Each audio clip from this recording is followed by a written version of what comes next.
T20 मुकाबले की जब ऑस्ट्रेलिया से मिले 202 रनों के लक्ष्य का पीछा करने के दौरान कंगारू गेंदबाजों ने रोहित शर्मा, शिखर धवन, विराट कोहली और सुरेश रैना जैसे क्रिकेट के 4 महारथियों को आउट करके पवेलियन का रास्ता दिखा दिया था। और जब भारतीय टीम को जीत के लिए 48 गेंदों पर 106 रनों की जरूरत थी, तब कंगारू खिलाड़ी 4 भारतीय खिलाड़ियों को आउट करके जीत से पहले जीत का जश्न मनाकर भारतीय टीम के साथ साथ पूरे हिंदुस्तान का मजाक उड़ा रहे थे। Outside edge, the finger has gone up. Throwing his back. Sharma, and the wicketkeeper making early. Should be taken right from the bottom of the bat and by Shane Watson. Picks up the ball that clever 10, but Australia one chip has been broken too. The extra man on that. On X going and a turn and No, it doesn't. Catch. A deep mid-wicket opener. India lose. लेकिन जीत से पहले जीत का जश्न मना रहे kangaroo शायद ये भूल चुके थे कि ये वो हिंदुस्तान है जिस हिंदुस्तान की मिट्टी ने ऐसे ऐसे शूरवीरों को जन्म दिया है जो अपने बाहुबल से 99% हार को भी जीत में बदलने का हुनर रखते हैं। और कुछ ऐसा ही हुआ था उस दिन कंगारुओं के खिलाफ उस मुकाबले में, जब 99% भारतीय टीम की हार को जीत में बदलकर एक हिंदुस्तानी बब्बर शेर ने कंगारुओं के सीने पर चढ़कर हिंदुस्तान की जीत का झंडा लहराया था। तो आखिरकार कौन है वो बब्बर शेर जिसने 99% जीत चुके कंगारुओं के जबड़े से हाथ डालकर कंगारुओं से जीत छीनकर हिंदुस्तान के माथे पर जीत का तिलक लगाया था। सस्पेंस और रोमांच से भरे भारत और ऑस्ट्रेलिया के बीच खेले गए इस दिल दहला देने वाले, सांसों को रोक देने वाले मुकाबले की पूरी हाईलाइट और दास्तान हम आपको सुनाने और दिखाने वाले हैं। मगर उससे पहले अगर आप भी सच्चे हिंदुस्तानी हैं और हाल ही में हुए भारत पाकिस्तान की जंग में आप देश के बहादुर सच्चे सिपाहियों का सम्मान करते हैं, तो उनके सम्मान में इस वीडियो को लाइक और कमेंट बॉक्स में जय हिंद लिखना मत भूलिएगा। तो चलिए शुरू से शुरू करते हैं। साथियों, भारत और ऑस्ट्रेलिया के बीच सांस रोक देने वाला ये T20 मुकाबला 10 अक्टूबर 2013 को राजकोट में खेला जा रहा था, जहां पर कंगारुओं ने टॉस जीतकर पहले बल्लेबाजी करने का फैसला किया, जिसके बाद कंगारुओं की तरफ से मैदान पर बल्लेबाजी करने आए एरॉन फिंच और निक मेडिसन। और इन दोनों खूंखार ऑस्ट्रेलियाई ओपनर बल्लेबाजों ने शुरुआत के 4 ही ओवर में भारतीय टीम के गेंदबाजों की बखिया उधेड़ते हुए 60 रन ठोक कर कंगारुओं को तूफानी शुरुआत दिलाई। इस दौरान निक मेडिसन ने सिर्फ 15 ही गेंद पर तूफानी 34 रन ठोक दिए थे। निक मेडिसन को भुवनेश्वर कुमार ने बोल्ड करके पवेलियन का रास्ता दिखाया, लेकिन उसके बाद एरॉन फिंच ने सिर्फ 50 ही गेंद पर भारतीय गेंदबाजों की लाइन और लेंथ को तबाह और बर्बाद करते हुए 89 रन यानी कि 89 रनों की पारी। तो वहीं फिंच के बाद मैक्सवेल ने 12 गेंद पर तूफानी 27 रनों की पारी ठोककर कंगारुओं ने भारतीय टीम को इस मुकाबले में 202 रनों का लक्ष्य दिया। हाँ, 202 रन। ऑस्ट्रेलिया ने इस T20 मुकाबले में भारतीय गेंदबाजों की धज्जियां उड़ाते हुए भारतीय टीम को 202 रनों का लक्ष्य दे दिया। और ये 202 रनों का लक्ष्य भारतीय टीम के लिए आसान होने वाला नहीं था, क्योंकि इन 202 रनों के लक्ष्य का पीछा करने के दौरान भारतीय टीम को क्रिकेट इतिहास की दुनिया की नंबर 1 टीम ऑस्ट्रेलियाई गेंदबाजों की घातक गेंदबाजी का सामना करना था, जिनका सामना करने के दौरान अच्छों की फटके हाथ में आ जाती थी। ऐसी हालत में यह भारतीय टीम के लिए ये 202 रन आसान होने वाले नहीं थे। इस दौरान ऑस्ट्रेलिया से मिले 202 रनों के लक्ष्य का पीछा करने के लिए भारतीय टीम की तरफ से मैदान पर बल्लेबाजी करने जाते हैं रोहित शर्मा और उनके साथ शिखर धवन। तो वहीं ऑस्ट्रेलियाई टीम की तरफ से गेंदबाजी में पारी का आगाज किया नॉर्थन कुल्टर-नाइल, जिसकी तीसरी गेंद पर रोहित शर्मा ने एक जबरदस्त छक्का लगाकर अपनी पारी का आगाज किया। पहले ओवर की समाप्ति के बाद कंगारुओं की तरफ से गेंदबाजी में पारी का दूसरा ओवर लेकर आए क्लिंट मैके, और मैके की बाहर जाती गेंद पर रोहित शर्मा के बैट का बाहरी किनारा लेते हुए सीधे विकेट कीपर के दस्तानों में जा समाई। इस तरीके से मैक ने सिर्फ 12 रनों के निजी स्कोर पर रोहित शर्मा को आउट करके भारतीय टीम को पहला झटका देकर भारतीय टीम के कप्तान और भारतीय क्रिकेट फैंस को यह संदेश दे दिया कि ये 202 रनों का लक्ष्य भारतीय टीम के लिए लोहे के चने चबाने जैसा होगा। रोहित शर्मा के आउट हो जाने के बाद भारतीय टीम की तरफ से मैदान पर बल्लेबाजी करने आए सुरेश रैना, और सुरेश रैना ने मैदान पर आने के बाद शिखर धवन के साथ मिलकर कुछ अच्छे शॉट लगाकर भारतीय टीम को मजबूत स्थिति की तरफ ले ही जा रहे थे कि इसी बीच ऑस्ट्रेलिया की तरफ से गेंदबाजी में पारी का छठा ओवर लेकर आए कुल्टर-नाइल ने सुरेश रैना को वाटसन के हाथों कैच आउट करवाकर भारतीय टीम को दूसरा बड़ा झटका दिया। सुरेश रैना ने आउट होने से पहले 15 गेंद पर साधारण 19 रनों की पारी खेली थी। सुरेश रैना के आउट हो जाने के बाद भारतीय टीम की लड़खड़ाती डगमगाती पारी को संभालने के लिए भारतीय टीम की तरफ से मैदान पर बल्लेबाजी करने आए इस मुकाबले में भारतीय टीम की सबसे बड़ी 2012-2013 के दौर में भारतीय क्रिकेट में उभरते हुए सबसे बड़े सितारे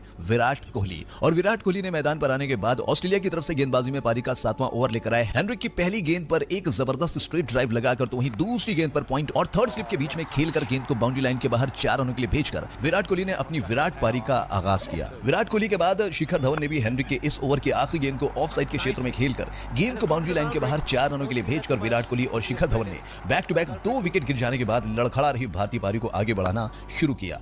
इस बीच जब भारतीय टीम का स्कोर 71 रन था, तब ऑस्ट्रेलिया टीम की तरफ से गेंदबाजी में पारी का 10वां ओवर लेकर आए जेवियर डोहर्टी डोहर्टी की पहली गेंद पर शिखर धवन ने एक चौका लगाकर तो डोहर्टी की दूसरी गेंद पर कदमों का इस्तेमाल करके उस पर छक्का लगाना चाहते थे, लेकिन गेंद और बैट का कोई संपर्क नहीं हुआ और ऑस्ट्रेलियाई विकेटकीपर ने पलक झपकते ही शिखर धवन के स्टंप को बिखेर शिखर धवन को पवेलियन का रास्ता दिखाया, बल्कि इस विकेट के साथ ही भारतीय टीम को तीसरा बड़ा झटका भी दे दिया। जी हां, 75 रनों पर 3 भारतीय खिलाड़ियों को आउट करके ऑस्ट्रेलियाई खिलाड़ी तो बहुत जश्न मना रहे थे, लेकिन भारतीय क्रिकेट फैंस बहुत ज्यादा दुखी नहीं थे, क्योंकि भारतीय क्रिकेट फैंस की सबसे बड़ी उम्मीद विराट कोहली अभी भी मैदान पर मौजूद थे और भारतीय क्रिकेट फैंस को इस बात का पूरा यकीन था कि जब तक विराट कोहली मैदान पर हैं, तब तक भारतीय ये मुकाबला किसी भी कीमत पर हार नहीं सकती। ऐसी हालत में भारतीय टीम की तरफ से शिखर धवन के आउट हो जाने के बाद मैदान पर बल्लेबाजी करने आए कैंसर जैसी जानलेवा बीमारी से जिंदगी और मौत की जंग जीतकर पहली बार ऑस्ट्रेलिया के खिलाफ मुकाबला खेलने वाले युवराज सिंह और मैदान पर बल्लेबाजी करने आए युवराज सिंह ने विराट कोहली के साथ मिलकर कुछ इस तरीके से भारतीय पारी को आगे बढ़ाना शुरू किया। जी हाँ, Great moment this man who's making a comeback.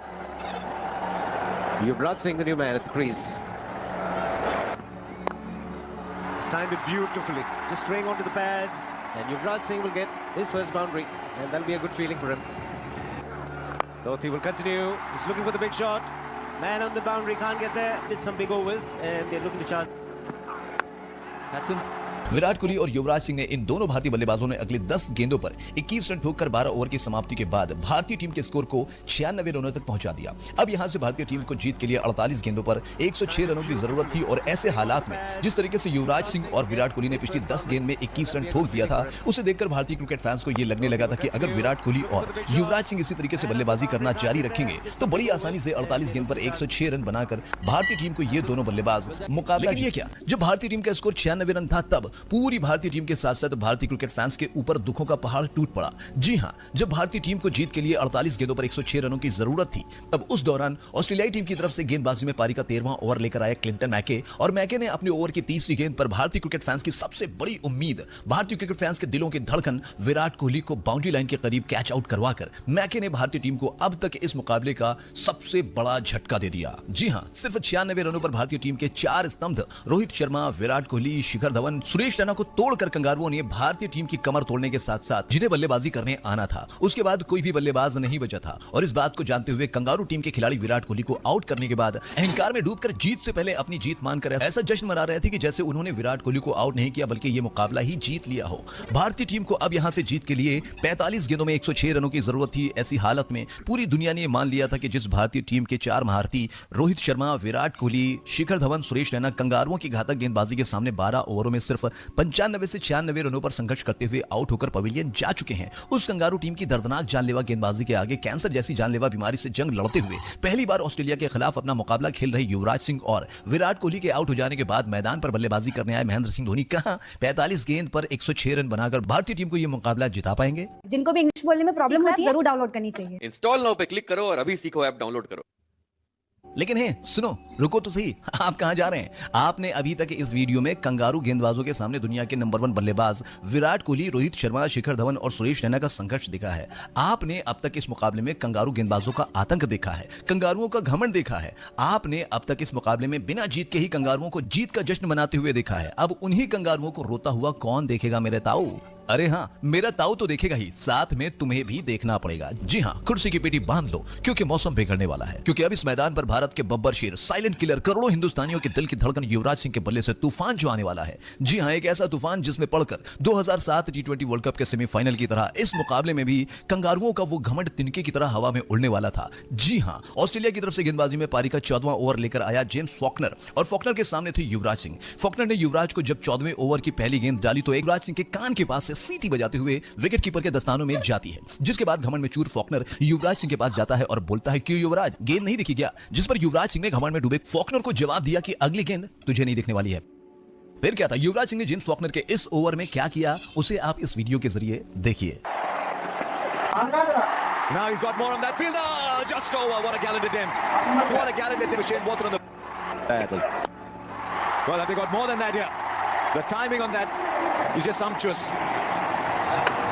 जी हां, युवराज सिंह ने घमंड में डूबे जेम्स फॉकनर के इस ओवर में पहले ऑन साइड के क्षेत्र में, उसके बाद जेम्स फॉकनर के ओवर की 5वीं गेंद पर युवराज सिंह ने अपने बल्ले से ऐसा जबरदस्त प्रहार किया कि गेंद युवराज के बैट पर लगने के बाद घमंड में डूबे फॉकनर के सर के ऊपर से ऐसे होश उड़ाती हुई सीधे बाउंड्री लाइन के बाहर 6 रनों के लिए जा पहुंची। और इन 2 छक्कों के साथ युवराज सिंह ने कंगारुओं के खिलाफ मैदान जंग का ऐलान कर दिया। जेम्स फॉकनर के बाद ऑस्ट्रेलिया की तरफ से गेंदबाजी में पारी का 15वां ओवर लेकर आया क्लिंट मैके, और मैके के इस ओवर में युवराज ने किस तरीके से तांडव मचाया उसे आप लोग पहले इस वीडियो के जरिए देखिए, क्योंकि आप लोग डिमांड करते हैं कि सर दिखाइए ज्यादा बताइए कम।